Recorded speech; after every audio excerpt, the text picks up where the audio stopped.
معانی فلسفہ. فلسفے کا بیان ہے نا اس میں فلاسفہ. فلاسفہ حضرت کیا کہتے ہیں مثلا؟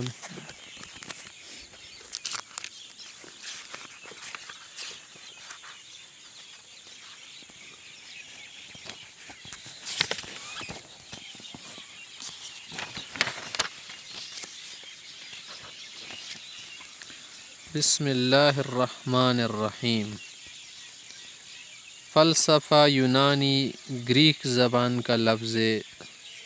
اس کے معنی ہے علم و حکمت. یہ فعلہ اور سوف سے بنا ہے. فعلہ کا معنی ہے ترجیح دینا، فضیلت دینا، محبت کرنا. سوف کے معنی ہے علم اور دانشمندی کی بات ہے. فلسفہ دی یونانی ژبې ټکه ده. صحیح شوه. دیدی معنی خپل علم و حکمت دانش تیلی شي. فیلسوف، فیلسوف د فعل لفظ څه ده؟ دی معنی شه د فضیلت چشتیر کول. بیا د صوف چش تیلی شي دانشمندی تیلی شي. نه عقل و دانش ته ترجیح ورکړي، غوره خبرې که نه. دي کې ټولې بس عقل دانش ته غوره ولې ورکړه شوه ده که نه، نقل سره نه مني مقابله. شروع میں لفظ مفید اور حقیقی علم کے معنی میں مستعمل تھا، پھر علم الہی یعنی علم وحی کے مقابل استعمال ہونے لگا، یعنی غور و فکر کے ذریعے چیزوں کی حقیقت تک پہنچنا. اور اب یہ لفظ متعدد معنی میں استعمال کیا جاتا ہے جو درج ذیل ہے. اول دا لفظ مفید په معنی و د علم په معنی و که نه، ځکه کله علم الهی راغله وحی ولا سلسله شروع شوه، د هغه مقابله کې استعمال شو. یوه طرف ته عقل، بل طرف ته نقل. اب فلسفے کے جو معنی ہیں نا یہاں پر کتنے معنی دیے ہیں؟ 5 معنی دیے ہیں نا. کہہ نمبر 1 اس کا معنی کسی شخص یا جماعت کا عقیدہ اور نقطۂ نظر. آئیڈیا، آئیڈیا کو کہتے ہیں نا. فلسفے کا کیا معنی ہے؟ آئیڈیا، نقطۂ نظر. جیسے ڈاروین کا فلسفہ، ڈاروین کا فلسفہ کیا تھا؟ اس نے کہا تھا کہ انسان کی ابتدا بندر سے ہے. انسان شروع میں بندر تھا، بعد میں ترقی کر کے انسان بن گیا. اسٹالن کا فلسفہ، اس کا بھی الگ فلسفہ ہے. نمبر 2 اس کا معنی ہے کسی چیز کی حقیقت جاننے کے لیے منطقی انداز میں گفتگو کرنا. منطقی انداز میں، عقلی انداز میں کیا کرنا؟ کسی چیز کی حقیقت معلوم کرنے کے لیے آپس میں ڈسکس کرنا، بحث کرنا. نمبر 3 کسی بھی فن کو منظم شکل میں اور عقلی انداز میں پیش کرنا. یہ فن منظم انداز کسے پیش کی؟ دیتیل شی. نمبر 4 منطق، اخلاق، جمالیات اور ماورائے طبیعت علوم کو بھی فلسفہ کہا جاتا ہے. منطق بھی اس کی شاخ سمجھ لو، چلو اس کا ساتھی سمجھ لو. اخلاقیات، جمالیات من حسن شناسی، جمال کمال. اور ماورا طبیعت علوم کوم مدی علوم دی کنه دی نورشي نشيونو سره د تعلق ساتي. صحیح ده. منقولات کی وجوہ عقلیہ بیان کرنے کو بھی فلسفہ کہا جاتا ہے. جیسے شاہ ولی اللہ صاحب رحمۃ اللہ علیہ کو حکیم الاسلام اسی معنی میں کہا جاتا ہے. دا شاہ ولی اللہ صاحب تم حکیم الاسلام ولی ایو شدید کوم منقول شان دي دو پر وجوہ عقلیہ ثابت کړی دي. خا وجوہ عقلیہ سره شای خایده ته عقل سره ثابت ہے. لکه اشرف الجواب کی تنوی سے کړی ده. صحیح ده. غرض، اب لفظ فلسفہ حکمت یونان ہی کے لیے خاص نہیں رہا. البتہ جب مطلق بولا جاتا ہے نا تو حکمت یونان مراد ہوتی ہے، لیکن عام معنوں میں بہت سارے معنی مراد لی جا سکتے ہیں. فلسفی، فلسفی انگریزی لفظ اور فلسفے کے معنی میں ہے. فلسفر اسی سے بنا ہے.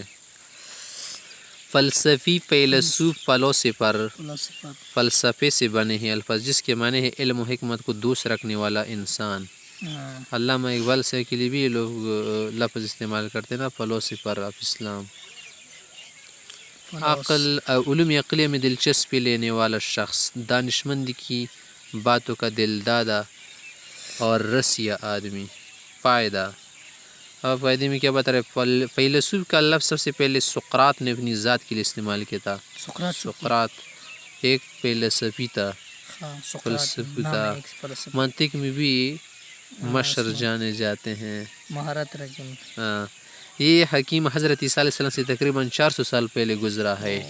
400 سال پہلے. اس کا زمانہ، اس وقت کیا زمانہ استعمال ہوتا تھا؟ کیا ہے مثلا 400 قبل مسیح اس کو کہتے نا. ہاں قبل مسیح. قبل مسیح کے لیے کیا لفظ بولا جاتا ہے؟ قبل المیلاد کا لفظ. قبل قبل المیلاد. المیلاد بعد المیلاد مسیح عیسیٰ مسیح علیہ علیہ السلام السلام کے بعد. ہاں.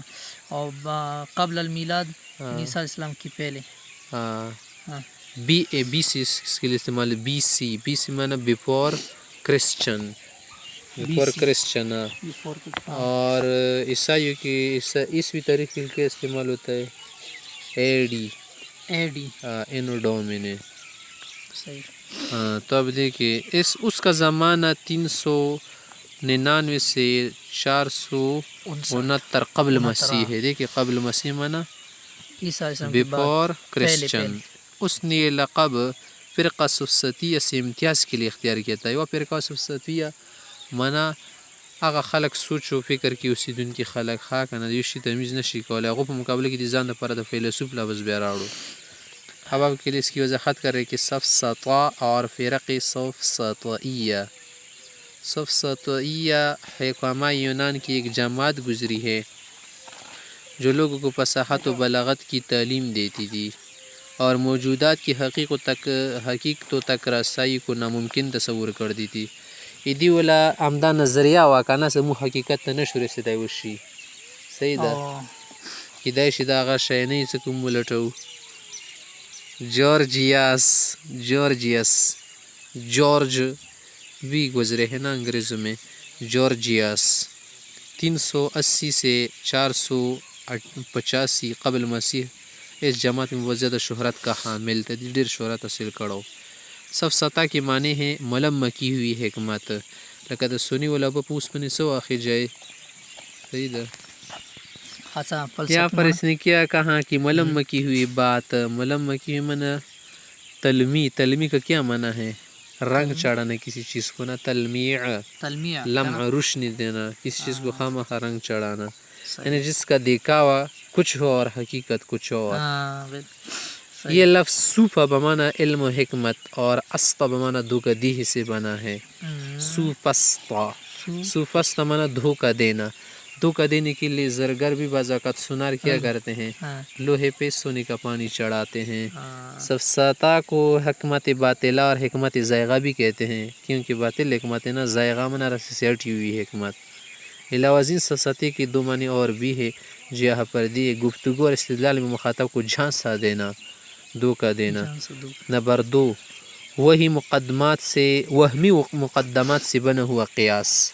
قیاس میں تو کیا ہوتا ہے, ایک تو اوسط ہوتا ہے نا, حد اوسط, اور ادھر ادھر کیا ہوتی دائیں بائیں مقدمتین ہوتے ہیں نا. حد اوسط گرا کے نتیجہ نکالا جاتا ہے. تو اس میں مقدمات وہمی ہوتے ہیں, کوئی نتیجہ نہیں نکلتا. حقیقی دنیا میں اس کو کوئی وجود نہیں ہوتا, ویسے بنائے جاتے ہیں, خیالات ہوتے ہیں. وہ ہم سے تعلق رکھ دیں. جس سے مقصد مخاطب کو صرف غلطی میں ڈالنا اور خاموش کرنا ہوتا ہے. آگے کیا کہہ رہے, صوف سطائی. صوف استائی ہے نا, لیکن یہاں پر حمزہ کو ڈیلیٹ کر دو. صوف سطائی, صوف سطائی ہے نا. صوف سطائی. سوپسٹک بھی اس کو کہتے ہیں, سوپسٹک, سوپسٹ. یہ ایسے شخص کو کہا جاتا ہے نا جو اس علم والا ہو. یہ وہ شخص ہوتا ہے جو حقائق ثابتہ تک رسائی کو ناممکن کہتا ہو. کہتے کہ یہ حقائق ثابتہ کچھ نہیں ہے. شرح العقائد میں الحقائق ثابتۃ, حقائق ثابت ہے. سفسطیہ کی مشہور جماعتیں 3 ہیں. 3 جماعتیں شرح العقائد میں بھی 3 جماعتوں کا ذکر شروع میں آیا ہے نا. ایک کو عنادیہ کی توعنات ضد وغیرہ سے کام لیتے ہیں. یہ وہ فرقہ ہے جو سرے سے حقائق کی اشیاء کا منکر ہے. کہتے کہ حقائق کی کوئی حقیقت نہیں ہے. ان کے خیال میں تمام موجودات خارجیہ جو ہے نا نقش بر آب کی طرح اوہام و خیالات ہے. جیسے آب پر پانی پر نقش کرنا کسی چیز کا لیکن فضول بات ہے نا, کوئی معنی نہیں نکلتا. اس طرح یہ دنیا کی چیزیں بھی کیا ہے, بے معنی ہے, کوئی وجود نہیں. نفس الامر میں ان کی حقیقت کچھ بھی نہیں ہے. عناد مصدر ہے جس کی لغوی معنی ضد کرنا اور ہر درمی سے کام لینے کے معنی میں ہے. دوسرا فرقہ ہے عندیہ. عند کا کیا معنی ہے, تیرے نزدیک, میرے نزدیک. عندی میرا خیال ہے. عندیہ معنی یعنی اپنے نظریے کے مطابق کچھ بات کہنا. وہ فرقہ ہے جو حقائق اشیاء کو اعتقاد کی تعبیر مانتے ہیں، جیسا اعتقاد ہو، جیسا عقیدہ، جیسا خیال، اسی طرح خارج میں. وہ کہتے ہیں کہ اگر کسی چیز کو جوہر مان لیجیے تو جوہر ہے، عرض مان لیجیے تو عرض ہے، قدیم مان لیجیے تو قدیم ہے، حادث مان لیجیے تو حادث ہے. اس فرقے کا نام غالباً عندی قضا، میرے خیال میں تو یہ ہے، ایسا ہے، اسی سے وجہ سے بنا گیا ہے عندیہ. آگے کیا کرے؟ اور مرکب میں نسبت پہلے جز کی طرف کی جاتی نا، جیسے بعلی اور معدی معدی معدی. معدی. ٹھیک ہے وہ ادھر بس.